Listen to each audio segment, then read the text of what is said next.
famosos lá no YouTube. Brincadeira, gente, só quem assiste são vocês mesmo, viu? E nem são todos, fiquem de boas, não sou nenhuma blogueirinha, então não vai correr a imagem de vocês por aí. Então, gente, novo PowerPoint. Vamos iniciar, de fato, a disciplina de perspectivas profissionais, tá?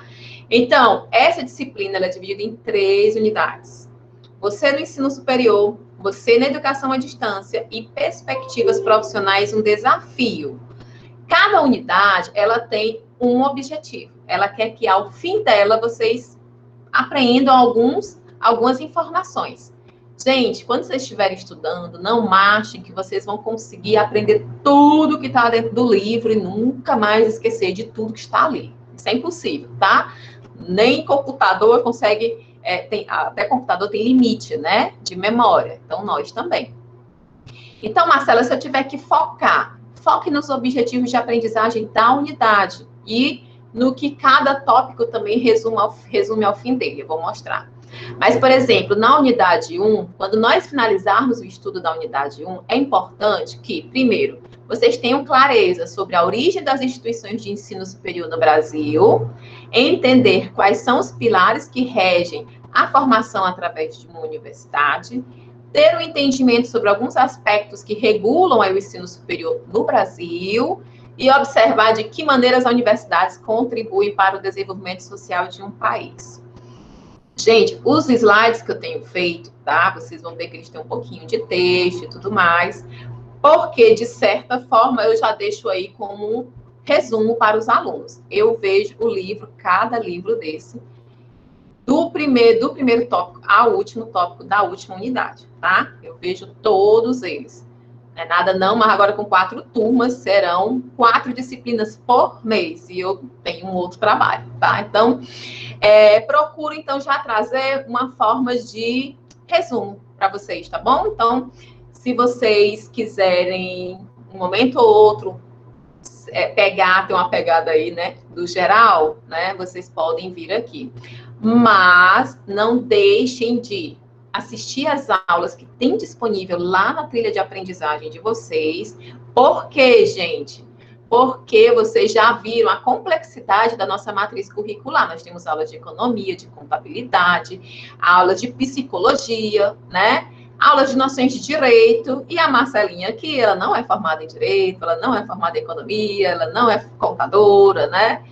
Então, o que é que acontece? Lá dentro do portal existem os vídeos dos professores das disciplinas, porque eu não sou a professora, eu sou apenas a tutora, né? Só que aí a gente acaba trazendo um pouco mais de informação, quase como se fosse professor mesmo, para quê? Para tentar mastigar o máximo possível o material, para que vocês tirem todas as dúvidas, né? Realmente não fiquem bem assistidos, tá bom?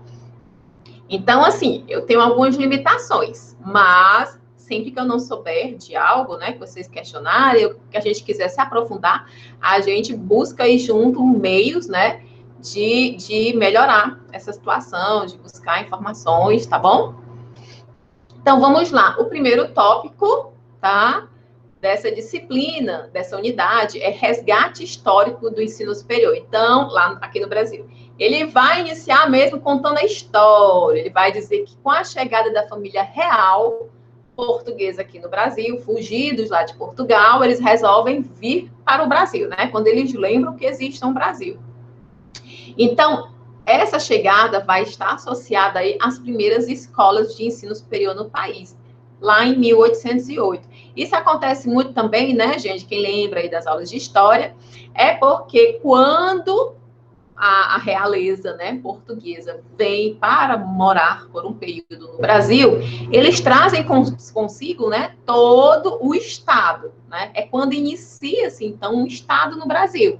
Eles vão trazer as instituições para quê? Para como se eles estivessem em Portugal ainda, só que no Brasil. E o Brasil, até então, não tinha, vamos dizer assim, investimentos, né? Então, eles trouxeram isso. Por isso, então, também temos aí como um dos incentivos, né, as primeiras escolas de ensino superior. Quais foram elas? A Escola de Cirurgia e Anatomia em Salvador, que hoje é a Faculdade de Medicina da UFB, a Escola de Anatomia e Cirurgia no Rio de Janeiro, que é atualmente a Faculdade de Medicina da UFRJ, e a Academia da Guarda Marinha, também no Rio. Todas no Rio, porque eles estavam por lá, né? Ali, para aquelas bandas, todas, com exceção da primeira, que era da Bahia. Mas, sério, eu preciso ter na mente decorada, não precisa, né, gente? Mas tenham a ideia, né, de que por que vem, quando vem, né? Tem essa premissa aí dentro da sua mente, guarde isso aí como informação. Então, até a proclamação da República, que vai acontecer aí, ó, em 1889, né, 81 anos depois, a gente seguia o modelo de formação dos profissionais liberais em faculdades isoladas, veja que era uma de anatomia e cirurgia, uma da Guarda Marinha, então eram bem isoladas as disciplinas, vamos dizer assim, as áreas de formação, tá? E elas visavam aí assegurar um diploma profissional com direito a ocupar postos privilegiados no mercado de trabalho que existia à época e era bem restrito. Assim também como o acesso à educação superior, né? Até bem pouco tempo no Brasil e principalmente aí nesta época. Já nos anos de 1990, talvez alguns de vocês, muito jovens, né, não lembrem-se, mas eu já sou dessa época, houve um grande avanço aí em relação à procura pelo ensino superior. Eu não sei se vocês têm conhecimento ou se alguns passaram por isso, mas antes, principalmente no interior, tá, do estado aqui, principalmente do Ceará, o que era que acontecia? No máximo, quando a pessoa, assim, que a gente dizia, nossa, essa pessoa foi longe nos estudos, geralmente ela ia até o ensino médio, que na época era o quê, meu povo? Ai, meu Deus, segundo grau, terminou o segundo grau, pronto. O que é que acontecia se as pessoas conseguiam, às vezes, finalizar o segundo grau? Elas, principalmente as do interior, iam embora, né? Iam para São Paulo, iam para Rio de Janeiro, Brasília, principalmente essas 3 cidades. Iam procurar outros tipos de emprego que, por eles não terem uma formação mais complexa, né, seriam empregos mais mecanizados, né, que não exigissem aí um grande conhecimento técnico especializado. Com esse avanço aí, essa procura aumentando nos anos 90 e agora pelo ensino superior, tá? Então, para muitos, por exemplo, lá, eu trabalho lá no IFCE, né, e na penúltima colação de grau que a gente teve, eu fiquei bastante emocionada porque tinham alunos, né, que eram o primeiro na sua família a conseguir aí a graduação, né, um diploma de nível superior. Porque a gente sabe que é uma vitória, porque essa pessoa dificilmente teria condições de morar em Fortaleza, né, ou hoje está até um pouco mais facilitado, Sobral, mas na época de 90 acho que não estava meio avançado ainda, de ir para essa cidade, se manter lá como estudante, conseguir esse diploma, tá? Então, nos anos 90 começa esse movimento, né, de expansão e de procura pelo ensino superior. E aí, nos anos 2008 em diante, a gente vê uma expansão da interiorização. O ensino superior, principalmente federal, ele começa a se interiorizar, mas não apenas o federal, mas também o particular. Não à toa estamos aqui hoje, né? Até, sei lá, se a gente analisar 10 anos, 12 anos, vocês tinham aqui em Acaraú, eu falo vocês porque eu cheguei em Acaraú em 2011, né? Não estou aqui há tanto tempo para saber. Mas certamente vocês não tinham uma opção para estudar na cidade, né? Ou uma cidade bem próxima. Então, houve esse movimento aí, tá? O que a gente entende, gente, hoje, como a universidade, ela foi construída. Ele não foi um modelo que já veio pronto e a gente assimilou e pronto, a universidade tem que funcionar assim, tá? Na verdade, foi aí uma construção. Ela foi sendo materializada e inspirada pelo surgimento de universidades em outras partes do mundo. Então, a ideia de universidade aí presente, lá naquele período mais antigo, ela tinha um cunho mais filosófico. Era para você ter aí acesso a um pensamento crítico, envolvimento com pesquisa, né? Ela estava alinhada a uma ideia de oferecer um ensino superior que geraria uma aprendizagem superior. Então, era mais para um enriquecimento do homem, né? Do do homem filosófico, dele compreender melhor como as coisas funcionam e tal. Era mais nesse intuito, tá? Esse entendimento aí estava associado à ideia de atender a sociedade, ao contrário do que se percebe no contexto atual, porque hoje a ideia principal, tá, é atender o mercado de trabalho.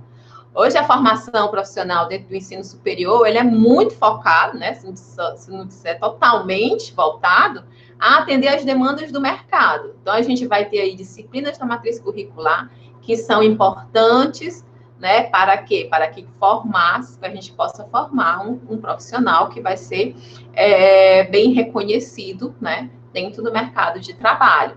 Então, há essa diferenciação. Se antes existia esse foco maior para o lado filosófico, tá? Hoje já se percebe que o foco do ensino superior é o mercado de trabalho. Qualquer coisa, gente, vocês liguem o microfone que eu só estou vendo o PowerPoint. Se mandar chat, eu não vejo, por favor. Atualmente, a Universidade Brasileira, ela tem amadurecido bastante, né? Recentemente, se a gente analisar da década de 90 para cá, foi bastante. Tanto na teoria quanto na prática, na realização de projetos. Por quê? As universidades começaram a compreender, né, que elas exercem um papel dentro da sociedade brasileira, né? Elas não estão ali apenas para atender o mercado, formar vocês, jogar para o mundo e pronto, a gente não tem mais nenhuma interação. Não, a gente tem, né, enquanto universidade, tem que ter, sim, um papel dentro da sociedade. Não à toa vocês estão vivendo agora, estamos todos, né, perplexos, mas um pouco já mais acostumados, com essa situação de pandemia, em que nós nunca tínhamos nos encontrado nesse grau, né? De termos que ficar em isolamento social, de mortes, muitas mortes, infelizmente. E, principalmente, a gente vê o quê? Uma corrida contra o tempo dos pesquisadores, tanto de empresas, como também de universidades, veja o papel da universidade, em busca de tratamentos, né, em busca de vacinas, ou seja, em busca de ajudar a sociedade a vencer essa situação, a superar as dificuldades que essa situação traz. Então, vejam o papel da universidade, ele vai muito além de apenas formar um profissional e colocá-lo para exercer suas funções dentro do mercado de trabalho. Então, gente, amparado aí em muitas discussões, por teorias e experiências, hoje a gente compreende que uma universidade, ela tem um elo entre ensino, pesquisa e extensão. Sempre esses três. Por meio dessas três atividades, a universidade, ela consegue ampliar a sua inserção social. Eu sempre digo, a pesquisa é onde a gente vai gerar conhecimentos, né? Vejam esse pessoal todo aí todo dia a gente descobre uma coisa. Aí descobre que o plasma de quem já teve a doença vai ajudar a curar outros. E aí, por aí vai. Mas isso acontece em várias vertentes, em várias situações. Por exemplo, um exemplo aqui próximo a nós, né? Esses dias mesmo, eu estava lá no Instituto e nós temos o curso de aquicultura. E o trabalho de conclusão do curso, do aluno, eu não sei, acho que era de ciências biológicas. O trabalho de conclusão dele foi uma pesquisa, né? O trabalho de conclusão é uma pesquisa, em que ele iria verificar os benefícios do óleo de coco na criação de tilápia.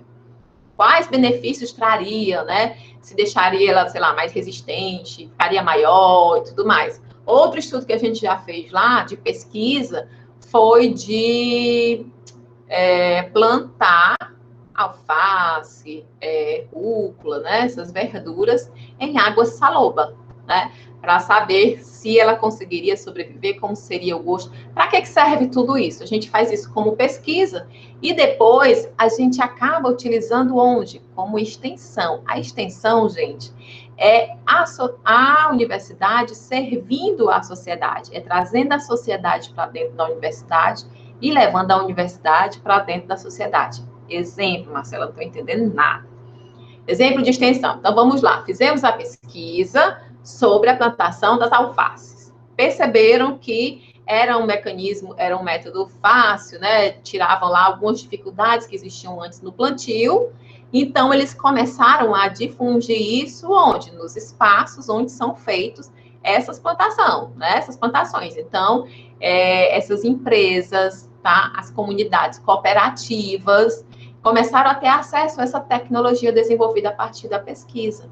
E depois, esse mesmo conhecimento, ele vai ser utilizado lá dentro do ensino, né? Vai ser o quê? Repassado aos demais. Então, é por isso que a universidade, ela fica aí nesse tripé, ensino, pesquisa e extensão. É a forma de atuação mais completa de uma universidade. Ela não pode focar apenas no ensino, tá? Isso aí falando de universidade. A gente vai ver que existem diferentes, né? Existem classificações diferentes. Então, alguns têm limitações, tá? Então, alguma dúvida até aqui? Vamos descendo, onde é que eu tô? Pronto. Então, caso as instituições de ensino, elas centrassem as suas atividades somente na pesquisa, elas acabariam esquecendo aí que a própria pesquisa, ela necessita de quê? Da sociedade para ser realizada. As pesquisas são realizadas dentro da sociedade. A pesquisa, ela existe para quê? Para resolver algum problema que foi detectado dentro da sociedade, tá? Para verificar a resolução de algum problema, se teve eficácia. Então, a pesquisa, ela tem como chave, né? Trazer uma resposta à sociedade. Então, não há como se desconectar para realizar.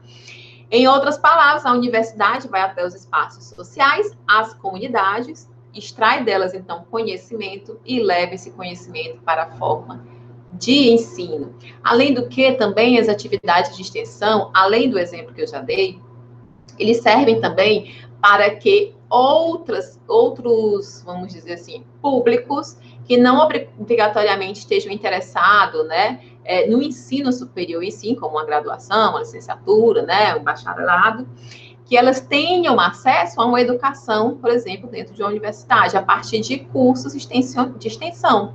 Por exemplo, a gente tem lá no Instituto, a gente tem curso de inglês, a gente tem curso de gestão financeira, né? Então, isso é extensão também, é trazer também a comunidade, que não obrigatoriamente é aquele aluno que a gente chama aluno regular, né? Mas ele tem a oportunidade de estar ali dentro de uma universidade, tá? Então, é um papel muito importante. Então, gente, nessa postura entende-se aí que o conhecimento não é de um grupo, mas é um bem público.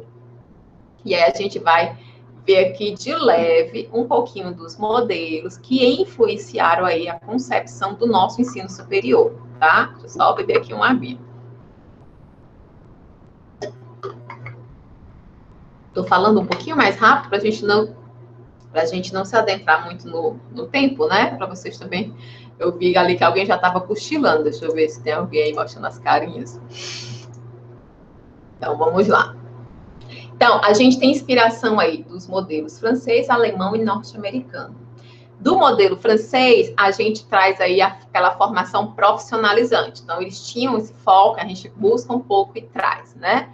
Do modelo alemão, a gente herda aí a pretensão de uma formação humanística, não pragmática, baseada em filosofia, ciências e letras. E o modelo norte-americano vai influenciar as universidades com a reforma lá de 1968, durante a ditadura militar, com as universidades aí mais vinculadas ao mercado de trabalho. Então, veja que vai evoluindo, né? Vamos começando aqui com uma formação mais pensada no profissional, em técnica. Depois a gente começa já a ter uma formação humanística, filosofia e tudo mais, até chegar, né, mais vinculada aí ao mercado de trabalho, mas sem ser essencialmente ensinando uma técnica como a profissionalizante. No nascimento aí das universidades brasileiras, a gente pode observar que as atividades de pesquisa mais fortemente valorizadas aí no modelo alemão e as de ensino eram mais valorizadas no modelo francês. Então, a gente tem aí uma junção.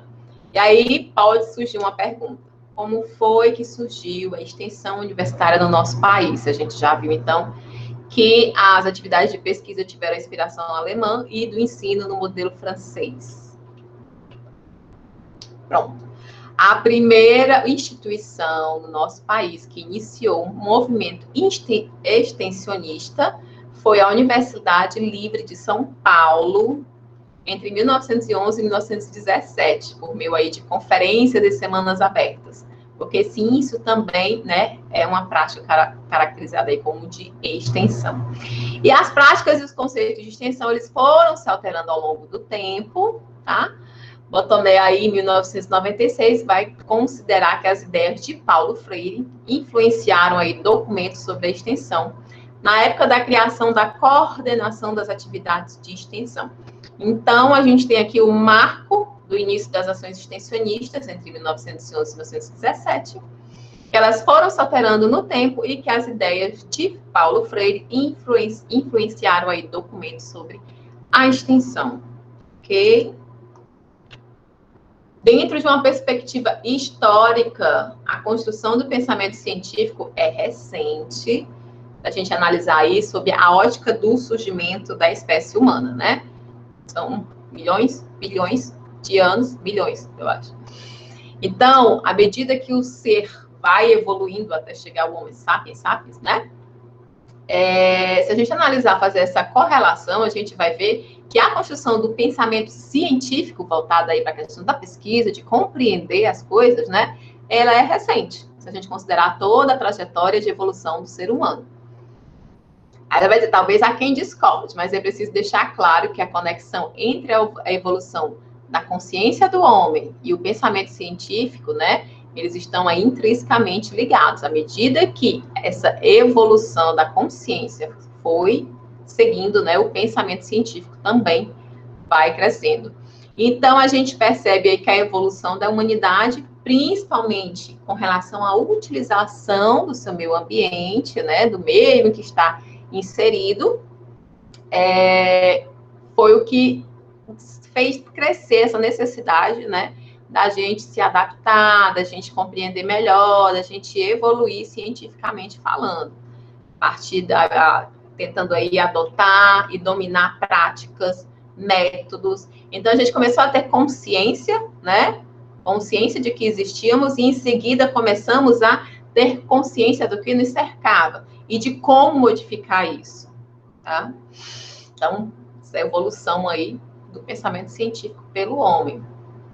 A plasticidade, né? A plasticidade aí no entendimento de capacidade de se estender, né? De aumentar. Então, a plasticidade da consciência humana e a sua adaptabilidade a diferentes condições permitiram-nos aí chegar onde nós estamos.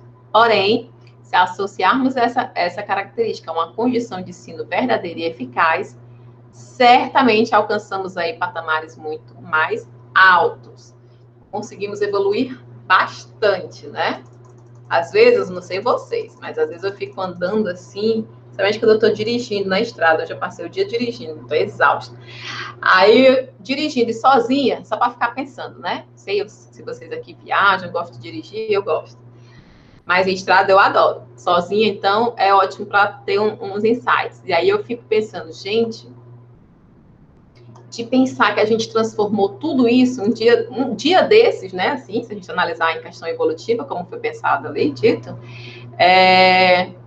era apenas natureza, homem caçando, colhendo e vivendo. Não existia casa, não existia técnicas de cultivo, não existia fogão, energia, fogo, nada disso. E, cara, o tanto de coisa que a gente já fez, né?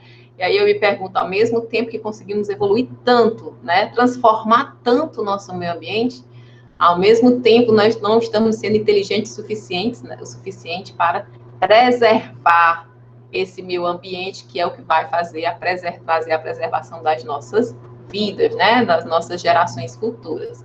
Mas eu tenho esses momentos, assim, filosóficos na minha mente, principalmente quando eu estou dirigindo. Voltando ao assunto, tá? Então, gente, o mercado de trabalho, ele vai selecionar aí o bom profissional em comparação com aquele que apenas quer tampar o sol com a peneira. E o mercado não é besta, né? Sabe o que é que acontece no mercado como esse que a gente está vivendo agora? Infelizmente, né, junto com a pandemia, vem aí uma crise econômica que haveremos de superar, né? Mas não é impossível achar que não vão ter aí desdobramentos, né? Não terão impactos. E um dos impactos é o aumento do desemprego. Se aumenta o desemprego, quer dizer que eu, como empresa, vou contratar uma pessoa. Mas eu tenho muito mais opções de candidatos agora. Se antes iam me aparecer 5 candidatos, vamos dizer que hoje apareçam 20. Concordam comigo que para eu conseguir fazer a peneirar aí, fazer o funil para saber quem são os melhores de 20, esses 20 vão ter que ser muito, alguns deles para se sobressair vão ter que ser muito bons, porque antes só tinha só 5, né? Minha concorrência era menor. Agora eu tenho 20, a minha concorrência aumentou, então eu tenho que... E outra, a empresa vai ter mais opções, e ela vai procurar o quê? Aquele profissional que não apenas sabe, não apenas conhece, mas que sabe e quer fazer, né? Então ele vai dizer aí que ele vai selecionar o bom profissional. Entende-se então desta forma que as pessoas automotivadas, que buscam saber e aprender a cada dia, interessados em assuntos diversos e conectam os diferentes saberes, essas aí serão aquelas que irão contribuir de forma efetiva nas organizações que estão inseridas. E isso, gente, essas características aí que estão sendo colocadas, automotivadas, buscam saber e aprender, interessadas em assuntos diversos, conectam os diversos saberes, isso aí é pesquisa, tá? Pesquisa é essencial, é muito importante na formação profissional. Você não precisa almejar ser um pesquisador acadêmico. Ah, Marcela, não é o meu intuito, nem gosto disso. Mas é incrível a capacidade da pesquisa criar, né, fazer nascer dentro desse profissional essa busca pelo saber, capacidade de aprender a aprender, né? E também esse olhar diferenciado. Vai ter um diferencial, tá? Então, fica aí a dica. Depois a gente vai estudar um pouquinho sobre a importância da pesquisa nas disciplinas corretas. Com isso, meu povo, a gente finaliza, né, o tópico 1. Então, terminamos um capítulo do livro de vocês. Ao final, ele diz o seguinte, ó, neste tópico vimos que a vinda da família real portuguesa foi uma influência para a instalação das primeiras escolas de ensino superior no Brasil, então foi o que deu start aí, né? Os modelos de ensino francês e alemão, né, ajudaram na concepção do modelo que nós utilizamos hoje no Brasil, o processo de evolução cognitiva do homem e a sua capacidade para o aprendizado, e a importância da constante busca pelo saber para a formação de um bom profissional aí, de um profissional competente. Então, se eu dissesse para vocês, Marcela, do tópico 1, o que é mais importante? É vocês terem fixado essas informações aí, o processo de entendimento dessas informações. Sobre esse último item, só mais uma informação, a importância da constante busca pelo saber para a formação de profissional competente. Não sei se vocês têm acompanhado bem pesquisas, evoluções, principalmente projeções para os próximos anos, 30, 20, 50 anos, né? E aí a gente tem visto, vivenciado muito de perto a realidade da troca de trabalho vivo pelo que a gente chama de trabalho morto. É quando a gente substitui o trabalho de um homem pelo de uma máquina, tá? Por exemplo, se você for lá em Fortaleza, no Mercadinho São Luís, supermercado, você vai já encontrar alguns caixas que não possuem um atendente, não tem uma pessoa, né, utilizando a máquina. É você que vai passar os produtos, vai pesar e vai pagar sem nenhuma pessoa te atender. Então, isso é a troca do trabalho vivo pelo trabalho morto. Outros nichos irão surgir, porque à medida, por exemplo, hoje mesmo nós temos nichos que nós nunca pensávamos que iria existir um dia. Por exemplo, eu fui viajei hoje porque eu tive que ir a Sobral, porque a minha gatinha, né, que na verdade era da minha sogra, que faleceu esse ano, e a gente está cuidando dela, ela está bem doentinha, eu tive que levar para um veterinário específico em gato, tá? Descobri lá, ela fez ultrassom, ela fez vários exames, né? E aí aferiu pressão. Então, gente, isso era coisa que não existia antes. Mas, por uma realidade de mundo mudando, né? Hoje a gente vê que os casais têm menos filhos, muitos optam até por não ter filhos e criarem, né, os seus pets, e os seus pets viram seus filhos, né? Inclusive tem um que ele tá com um probleminha, eu tenho 5 gatos aqui em casa, tá, gente? A doida dos gatos sou eu. Então, um tá com um probleminha na pele. Ela disse, então você tem que levar no dermatologista. Então, tem um dermatologista especialista em gato. E aí eu perguntei para ela, né, para essa veterinária que é especialista em gato, se eu poderia dar uma alimentação natural, que não é a ração, né, aquela que a gente faz com carne, com verduras. Eu posso dar para ela, porque é algo mais natural, me sinto mais à vontade. Ela, pode, mas como ela está com esse perfil aí, tá doente, né, você tem que levar numa nutricionista. Então, temos nutricionista para gato. Então, gente, novos nichos estão surgindo. Mas sabe qual será o grande diferencial? Falou isso por quê? Porque o grande diferencial que vai nos fazer ser escolhidos em contrapartida das máquinas é a nossa capacidade. Sabe aquela plasticidade do cérebro? Pois é. É a nossa capacidade de aprender, de se adaptar, de inovar, de criar. É a inteligência emocional, meu povo. É ter raciocínio lógico rápido para poder tomar as decisões. Então, são essas as características que vocês têm em qualquer ramo. Em qualquer ramo que você for hoje trabalhar, não importa se é na área de saúde, não importa se é na contabilidade, não importa se é na administração, vocês têm que trabalhar essas habilidades. Então, por exemplo, vamos fazer atividades complementares? Busquem nessa área, né? Junta o útil ao agradável, comece a treinar isso em vocês, vai ser importante, tá bom? Vamos iniciar, então, o tópico 2, e a gente já está aqui praticamente na metade, tá? Vamos dar uma acelerada aqui para que a gente termine um pouquinho antes das 9h30, para que vocês não fiquem aí dormindo, me abandonem antes da hora.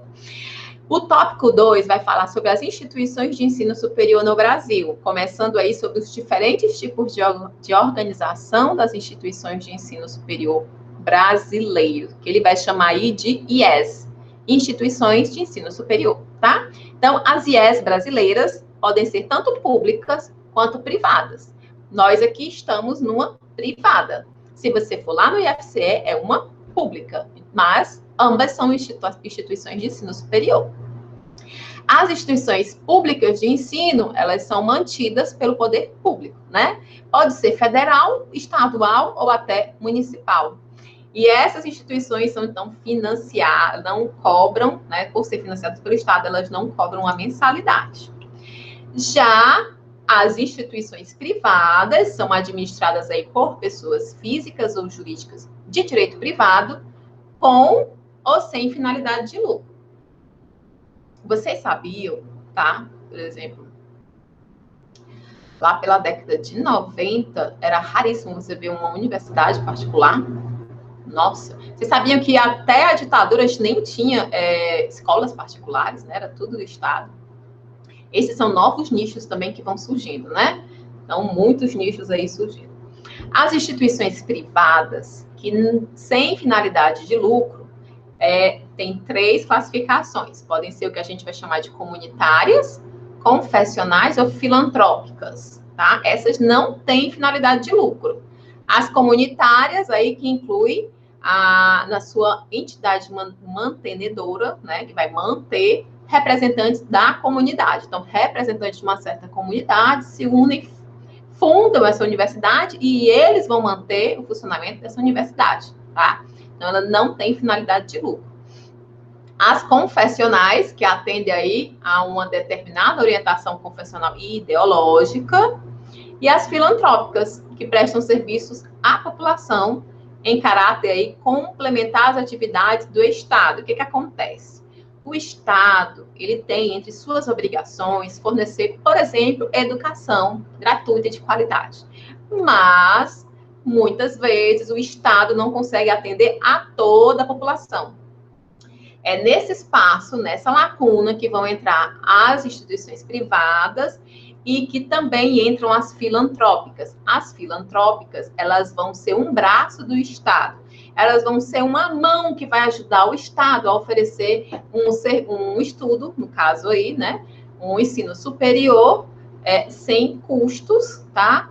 Nesse caso aí, muitas vezes, elas são mantidas por entidades, né, que contribuem, são filantrópicos, e também com alguma contrapartida do Estado, mas ele não é totalmente responsável.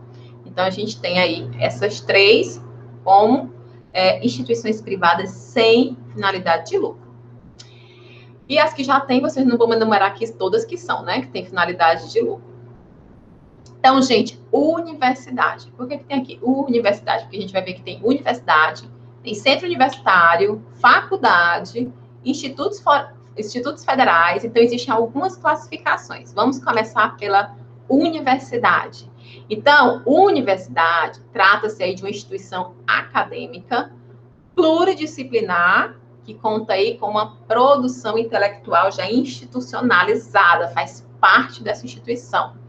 Além de apresentar requisitos mínimos de titulação acadêmica dos seus docentes, tá? E uma carga de trabalho também do corpo desse docente. São as características, né, que caracterizam a universidade.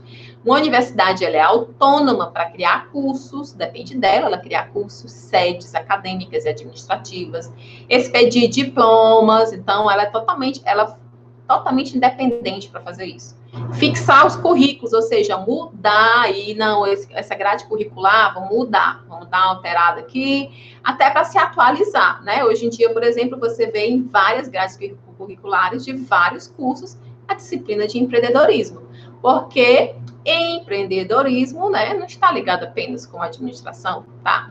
Ele está linkado aí com vários ramos. Hoje em dia, por exemplo, lá no meu outro emprego, em todos os cursos, para ter empreendedorismo, porque vai além de você criar um negócio, né? E lá na disciplina de empreendedorismo a gente vai ver isso daí. Então, elas podem fixar currículos e número de vagas, firmar contratos, acordos, convênios, entre outras ações. Então, vocês vejam que a universidade ela é muito autônoma, ela é muito independente. E o centro universitário? O centro universitário também é uma instituição pluricurricular que abrange aí uma ou mais áreas de conhecimento, é semelhante à universidade em termos de estrutura, mas não está definido aí lá dentro da lei de diretrizes e bases, lá dentro da LDB. E ela não apresenta o requisito da pesquisa institucionalizada, tá? Então, não há este requisito. É uma diferenciação aí da universidade. E a faculdade? A faculdade tem duas conotações aí importantes para a gente conhecer. A primeira é a de uma instituição de ensino superior que não apresenta autonomia para conferir títulos e diplomas, os quais devem ser registrados por uma universidade. Ou seja, ele oferece o curso, mas ele não pode expedir os seus diplomas, vão ter que ser expedidos por uma universidade. Vocês vão entender por que no exemplo. Além disso, elas não têm a função de promover a pós-graduação, né? Que é a questão aí da pesquisa. Geralmente está muito linkada com a pós-graduação, embora tenha na graduação, está muito linkada. E o segundo sentido é aplicado para se referir a unidades orgânicas de uma universidade. Por exemplo, Faculdade de Direito da Universidade Federal de Pernambuco, aqui mesmo no Ceará, né? Existe, você já deve ter ouvido falar, da Faculdade de Direito da Universidade Federal do Ceará. Fica ali no centro da cidade, próximo do JF, né, a sede, onde são as aulas e tudo mais. Lá é a Faculdade de Direito.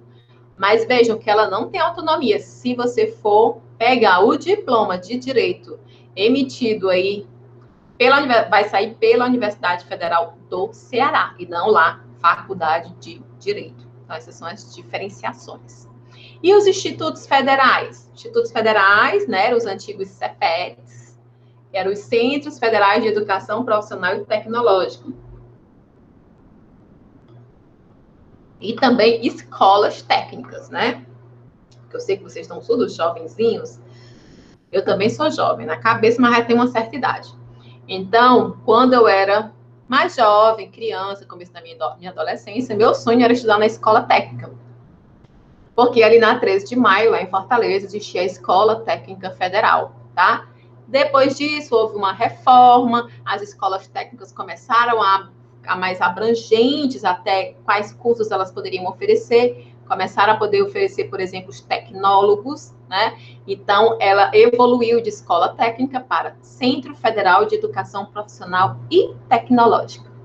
Aí, 2008, eles evoluíram ainda mais e se transformaram em institutos federais. Marcela, qual a diferença entre Centro Federal e Instituto Federal?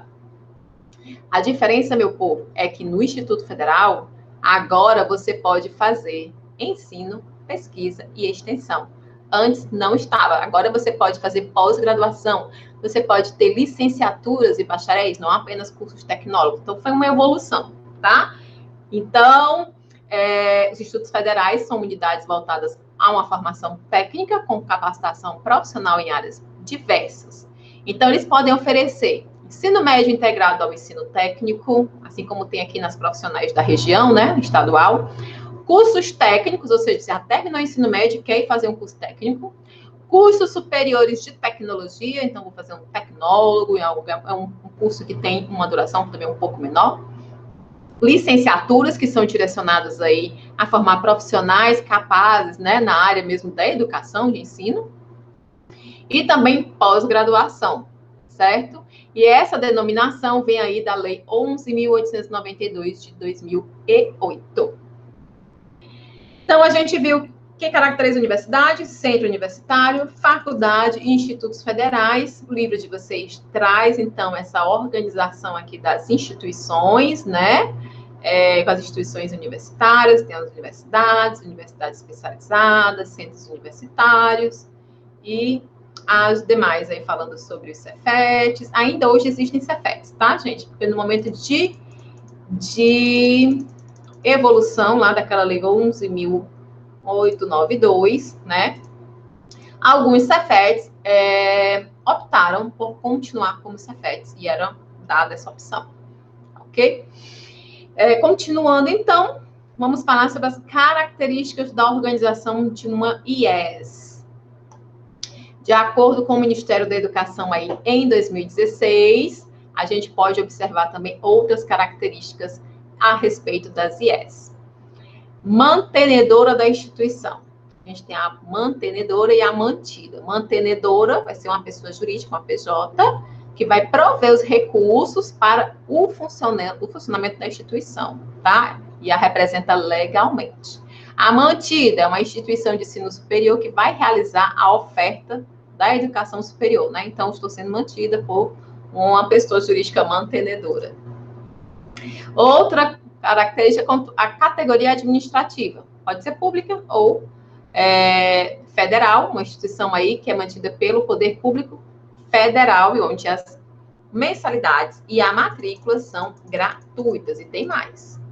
Tem a estadual, mantida pelo poder estadual também, com mensalidades e matrículas gratuitas. Temos a municipal, nas mesmas condições. Na privada, como nós vimos, temos a com fins lucrativos, né? São mantidas aí por entidade privada, que tem como objetivo a cobrança pelos serviços prestados. E temos as sem fins lucrativos não beneficentes. Elas são mantidas por uma entidade privada, elas não têm fins lucrativos, aí pode ser a confessional ou comunitária, de acordo com a LDB, tem que se encaixar aí dentro da legislação. Temos a beneficente, que é mantida aí por instituições privadas, sem fins lucrativos, detentoras de certificado de assistência social, tá? Então, está mais ligado aí para essa questão da assistência, ser uma forma de estar onde o Estado não consegue, né? E especial, que é de acordo aí com o artigo 242 da Constituição Federal, que vai ser uma instituição educacional oficial, criada por lei e existente aí na data da promulgação da Constituição, quando a nossa Constituição foi promulgada em 1988, tá? E tem outras, tá, gente? Temos aí os tipos de cursos. Temos graduação, são cursos superiores que vão conferir aí diplomas, né, para os candidatos que tenham concluído o ensino médio equivalente tenham sido classificados em processo seletivo, conferindo aí os graus de bacharelado, licenciatura ou tecnologia. Eles vai dizer que cada um deles. Bacharelado vai ser um curso superior generalista, uma forma aí científico-humanista, que vai conferir ao diplomado competências em um determinado campo, tá? Para que ele possa o quê? Exercer uma atividade profissional, acadêmica ou cultural. E aí eles vão ter o grau de bacharel. Quando vocês terminarem, vocês serão aí bacharéis, tá? A licenciatura, como eu falei, né, eles vão ter competências para atuar como professor na educação básica com o grau de licenciado. E a tecnologia são cursos superiores de uma formação especializada em áreas científicas e tecnológicas, e ele vai conferir ao diplomado aí competências para atuar em áreas profissionais muito específicas, né?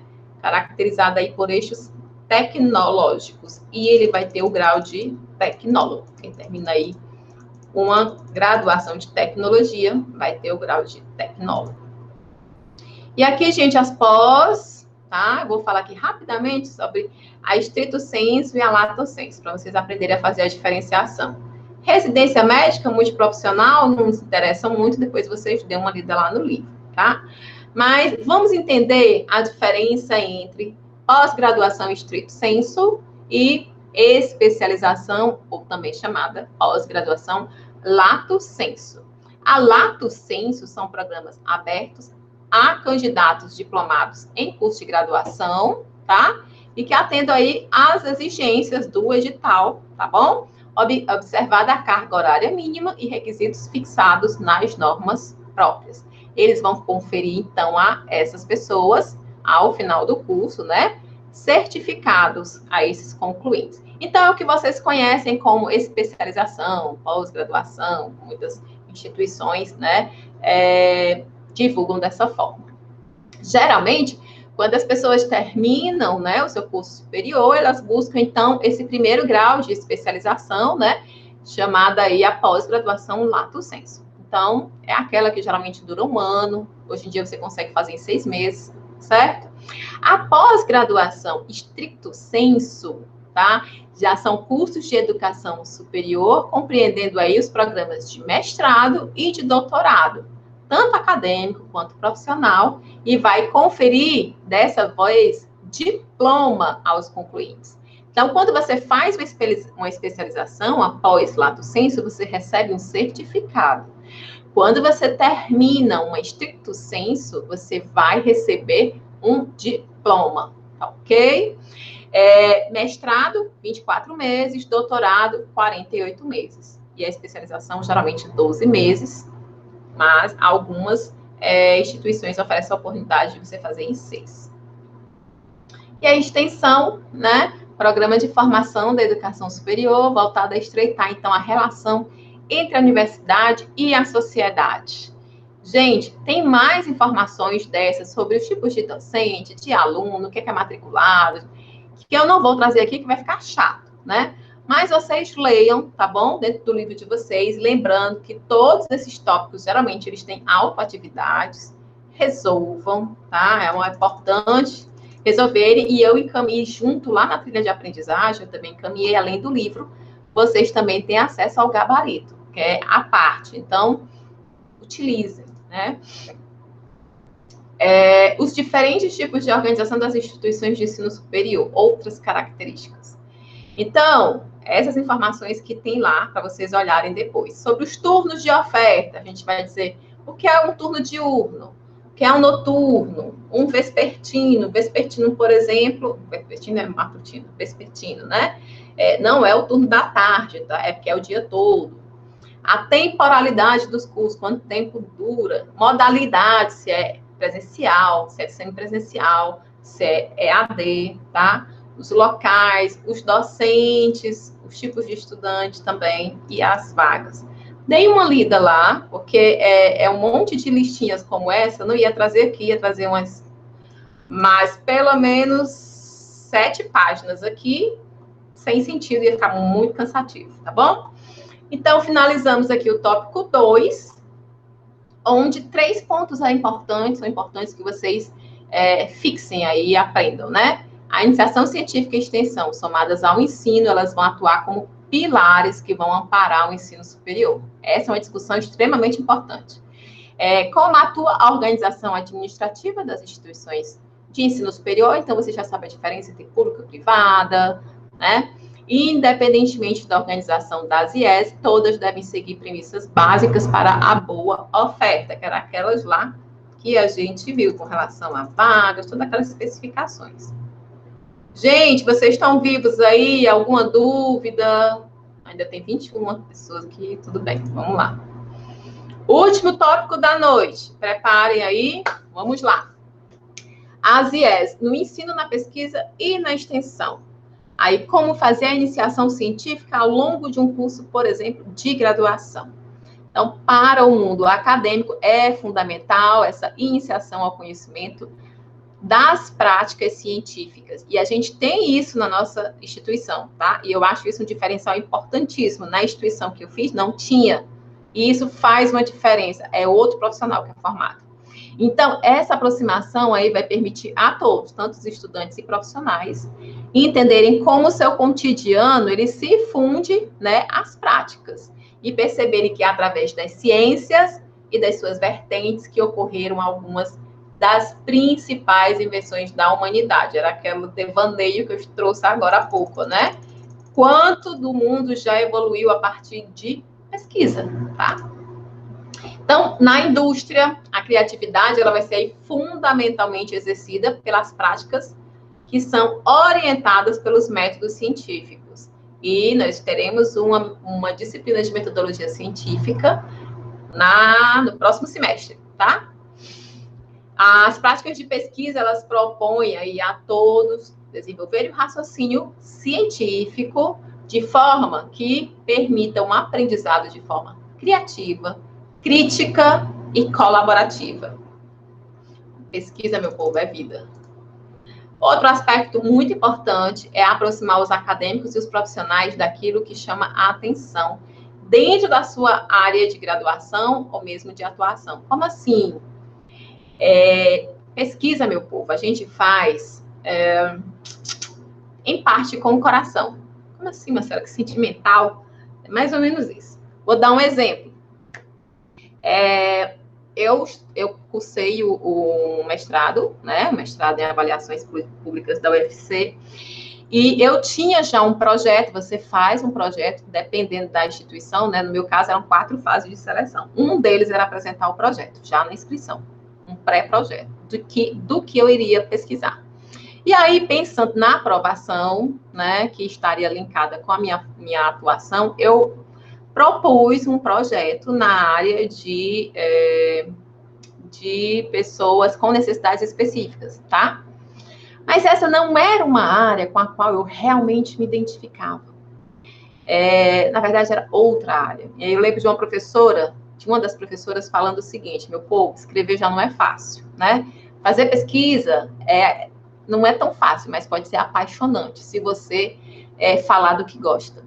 Então, dentro da graduação de vocês, lá analisando aquela grade curricular, vai ter algum assunto, alguma área daquelas pela qual você vai se interessar mais. Então, aquilo você vai ter mais interesse em ler, você vai ter mais perguntas a fazer e você vai querer buscar mais respostas, tá? Quando você faz isso, você vai estar adentrando dentro de toda a realidade daquela área. E com isso, o que é que vai acontecer? Você vai aproximar os acadêmicos e profissionais daquilo que ele chama a atenção. Então, você começa a se tornar mais especializado em algo. Então, a pesquisa ela é um meio também para esse aprofundamento profissional. Assim, gente, nas práticas científicas, pesquisadores podem e devem pensar sobre temáticas que venham a ser, então, relevantes para a resolução de problemas do cotidiano, principalmente do cotidiano que elas vivenciam, até que elas vejam que vão trazer benefícios, ou que ela tem muito interesse em fazer. No final, eu, né, acabei fazendo sobre... porque era uma política pública, né? Acabei fazendo sobre uma política pública sobre mercado de trabalho e gênero, né? Que é a minha paixão. Então, foi ótimo, apaixonante. Então, gente, ao final do processo, né, de pesquisa, a internalização aí das possíveis soluções, porque existe isso também, quando você pesquisa, lembra que você vai buscar uma resposta? Quando você encontra essa resposta, você compreende melhor aquela situação, né? Podem sair daí o quê? Possíveis soluções. E isso permite, então, que o aprendizado daquela situação em específico seja mais efetiva possível. Então, você pode trazer para a prática. Não pense que pesquisa vai ser só para escrever e depois guardar. E aí, como é que se dá a elaboração de um projeto de pesquisa? Vocês não vão fazer um projeto agora, tá? Nesse semestre. Vocês ainda vão ter uma disciplina de metodologia científica, onde vocês vão ver pormenorizado todas essas situações, mas a instituição, né, principalmente a disciplina, ela traz essa apresentação a esse mundo para vocês. Então, um projeto, e há diferença entre projeto e pesquisa. Projeto é uma proposta de estudo. Você vai propor um estudo. Por exemplo, quando eu estava lá no mestrado, depois que eu comecei as aulas, a gente faz algo que vocês já devem ter ouvido falar, que é uma qualificação, onde eu apresento o meu projeto de pesquisa, né? Depois que é aprovado o projeto, você vai efetivamente fazer a pesquisa. Então, projeto de pesquisa e pesquisa são coisas diferentes. Então, foca aí no projeto. No projeto, você tem que delimitar o tema e o problema de pesquisa. Como eu disse, você vai responder alguma pergunta. Então, você tem que delimitar. Um aluno estava querendo fazer, deixa eu ver se eu lembro, uma pesquisa, aí eu vou lembrar, né, agora no semestre passado. E aí ele queria, pronto, uma equipe fez um trabalho maravilhoso, né? Uma pesquisa ótima, assim, principalmente porque era a segunda vez, assim, foi excelente. Só que a delimitação do tema não fechava com o corpo do texto, né? E quando eu li, eu digo, olha, tá maravilhoso, só tem um problema. Não entra dentro da delimitação, ou seja, você faz um cercado, né? Quando você faz uma pergunta, você busca, tudo que você vai escrever é buscando responder aquela pergunta. A pergunta ela não pode ser muito abrangente, senão você não vai conseguir responder. Então, você vai estreitando. Por exemplo, lá no segundo semestre, seminário interdisciplinar, o tema é introdução à pesquisa. Gente, introdução à pesquisa é um mundo, tá? Então, por exemplo, eu tive equipe que fez sobre a importância da introdução à pesquisa na formação profissional do administrador de empresas. A importância da introdução à pesquisa no ensino superior. O outro já fez para a área de marketing. Então, gente, é muito diverso. Mas aí você tem que delimitar. Então, a primeira coisa que você vai apresentar dentro do seu projeto é essa questão da delimitação. As justificativas, né? Metodologia, como você vai fazer aquilo. Os objetivos gerais e específicos, ou seja, o objetivo geral é o que eu pretendo, onde eu pretendo chegar, o que eu pretendo fazer, qual é a pergunta que eu quero responder. E os específicos é como eu vou fazer para chegar no geral. Por exemplo, eu quero emagrecer, é meu objetivo geral. Quais serão os meus objetivos específicos, gente? Queria que vocês dissessem, mas eu sei que vocês vão dizer, até 9h20, bora lá. Eu vou ter que fazer uma dieta, eu vou ter que fazer exercícios, sei lá, eu vou ter que fazer uns procedimentos estéticos. Então, com esses objetivos específicos, à medida que eu vou vencendo, alcançando cada um deles, eu vou chegar no meu objetivo geral. Então, dentro do processo de pesquisa, é isso. Você estabeleceu o que é que eu quero responder e quais, então, são os degraus que eu vou subir até chegar lá na minha resposta. Quais são os resultados esperados? Porque esse é um projeto, não aconteceu a pesquisa ainda. Então, o que é que você espera dos resultados? Revisão bibliográfica e previsão de cronograma.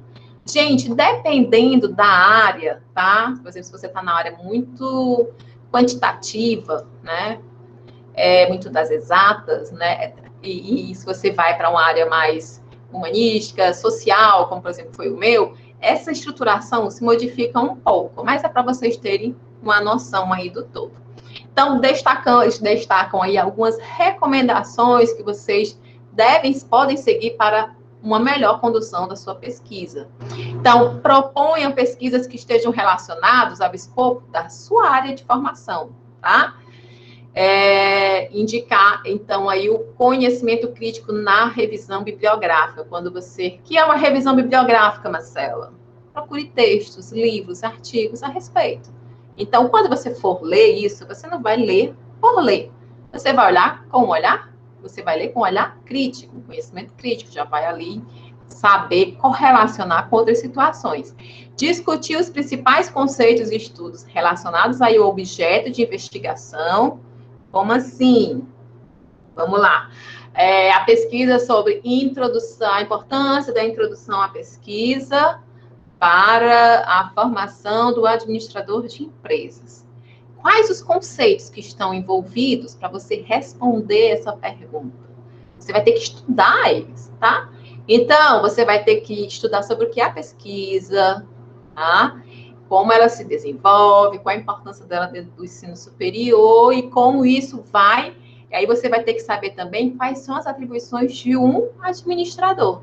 Porque aí você vai conseguir demonstrar que as habilidades que precisam ser trabalhadas no administrador, elas vão ser favorecidas por essa iniciação científica, né? Por esse processo de estar introduzindo-se, né, dentro da universidade com a pesquisa. Então, eu não vou falar apenas sobre o administrador, eu tenho que ir falando esse caminhozinho, né? Montando esse caminho de pedras até eu chegar no final, lá no meu potinho, no arco-íris. Entenderam aí, né? É o que a gente chama também, gente, de categorias de análise, tá? A bibliografia, ela deve ser atual, então não me venha... Existem exceções, tá? Mas, geralmente, você não me venha com um texto com mais de 5 anos. Mas, existem alguns autores, né, que são referência e que já tem aí, às vezes, dezenas, né, de anos que foi escrito. Por exemplo, eu peguei um livro, uma referência da Simone de Beauvoir, que é uma referência na área de gênero, que, meu Deus, foi em 1900 em bolinha, não vou lembrar o ano, mas, sei lá, uns 70 anos atrás que ela escreveu, tá? Então, como é de um reconhecimento geral, a importância dessa pessoa, desse autor, para essa temática, tudo bem. Mas não venha me pegar um artigo de uma pessoa ali que você nem conhece, né, e tem esse respaldo de 5 anos para cima, tá? Então, tem que ser atual. Tem que ter relevância e a sua qualidade vai depender da leitura crítica do autor, de vocês, né? Vocês vão ler e vão perceber se realmente é um texto de qualidade, vai agregar a sua pesquisa ou não. Há necessidade de buscar referências fortes e dados atuais para justificar a pesquisa. Gente, eu estou falando um pouquinho rápido, vocês estão com alguma dúvida? É muita informação, eu sei. Mas, se vocês tiverem alguma dúvida, coloquem aqui do lado e qualquer coisa eu faço um videozinho à parte, quando eu terminar aqui, encaminho para as turmas de vocês lá no WhatsApp, tá? Marcela, esse item aqui tu passou, entendi, mas não peguei bem. Então, coloquem aí do lado, por favor, que ao final eu faço esse trabalho ainda hoje, tá? Antes de eu sair aqui do meu expediente. E aí, gente, existem as partes. Eu vou fazer o seguinte, tá? Para facilitar, para vocês terem uma noção mais real do que é. Marcela, o que é isso que tu tá falando? Eu vou mostrar aqui rapidinho para vocês, tá? Um texto, um projeto, o meu projeto, tá? Deixa eu mostrar aqui. Pronto. Ajudar vocês a visualizar o que cada coisa dessas quer dizer. Poxa, mas eu tá falando aí, eu não tô entendendo nada. Ó, todo mundo tá visualizando. Vamos lá. Ó, quando eu falo aqui em introdução, lá dentro do PowerPoint, está dizendo assim, tem que destacar o universo do tema que está sendo estudado, vai apresentar uma contextualização sobre esse tema, né? É necessário que se permita aí o entendimento de forma clara e objetiva daquilo que a pesquisa pretende. O que é que ela pretende com isso? E, normalmente, ela finaliza aí com o objetivo geral da proposta de estudo. Vamos ver aqui. Ó, esse daqui é um projeto de qualificação. Então, é bem mais complexo, tá? E ainda é um da área de ciências sociais. Aí, vocês estão vendo aí que tem 105 páginas, é um pouco mais complexo. Esse era o meu título. Então, num projeto de pesquisa como esse que a gente está falando, não tem capa, tá? Essa aqui é a contracapa. Mas, por exemplo, geralmente tem um resumo. Eu vou mostrar aqui para vocês. Lá dentro do PowerPoint tem falando sobre resumo. Artigo científico. Aqui, ó. Porque geralmente, algumas revistas, né? Se você vai incluir lá uma pesquisa, ela vai trazer para vocês a necessidade de colocar um resumo. E o livro de vocês vem dizendo o que é que deve ter em cada coisinha dessas, né? Você vai introduzir, você vai dizer qual é a metodologia, ó, para alcançar os objetivos, pretende-se, porque é um projeto, como perspectiva avaliativa, metodologia de avaliação e tarará e pererê, né? Porque essa aqui é uma metodologia própria do programa que eu fiz, tá? Aí tem as palavras-chave, né? E aí tem algumas revistas, alguns sites, eles limitam a quantidade, falam, pode ser tantas, né? Não mais que 5, não mais que 3. Aqui a gente tem lista de siglas, que geralmente não tem lá, nem de gráficos, sumário também não. Deixa eu mostrar aqui, pronto, introdução. Então, as partes que vão montar um projeto é isso daqui, ó. A introdução. Quando eu coloco aqui os itens 2, a delimitação da pesquisa aqui, ó. Delimitação da temática da pesquisa, problematização e os objetivos, ó. Temos o objetivo geral, temos objetivos específicos. Deixa eu ir lá, página 28, para vocês verem.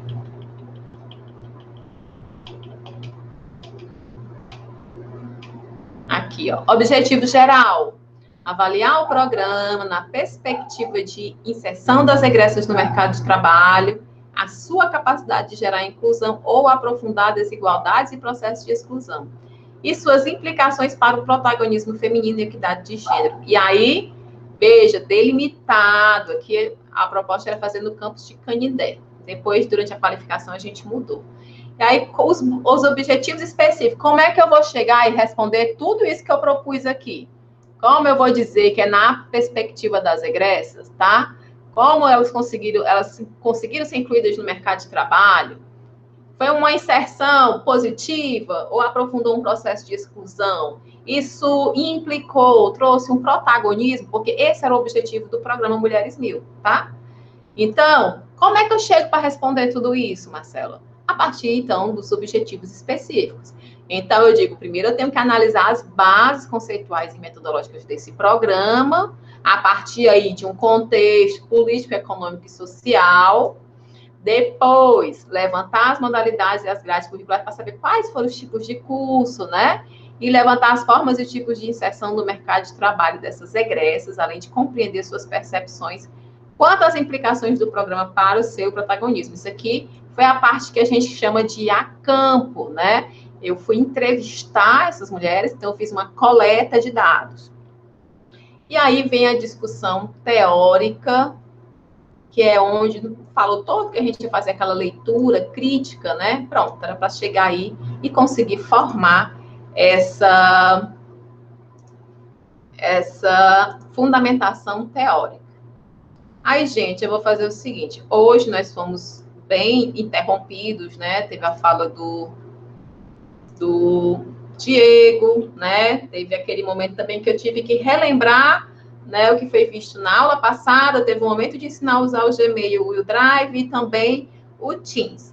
Então, a gente comeu aí praticamente 1 hora da nossa aula. E aí eu vou fazer o seguinte, não vou me prolongar, porque não vai ser mais produtivo para vocês. Eu acredito que vocês estão cansados aí de ficar sentado só me ouvindo falar. Então, a gente vai encerrar por aqui. E eu já vou encaminhar para vocês esse PowerPoint, mas vocês sabem que a gente parou aí, deixa eu ver aqui, praticamente nós paramos no tópico 3, tá?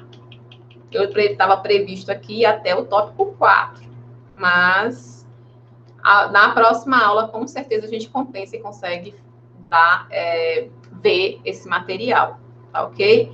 Ninguém colocou nenhuma dúvida aqui, então eu vou supor que tudo compreendido, né? Tudo ok. Não houve, então, nenhuma dúvida aí remanescente. Vou interromper aqui a gravação.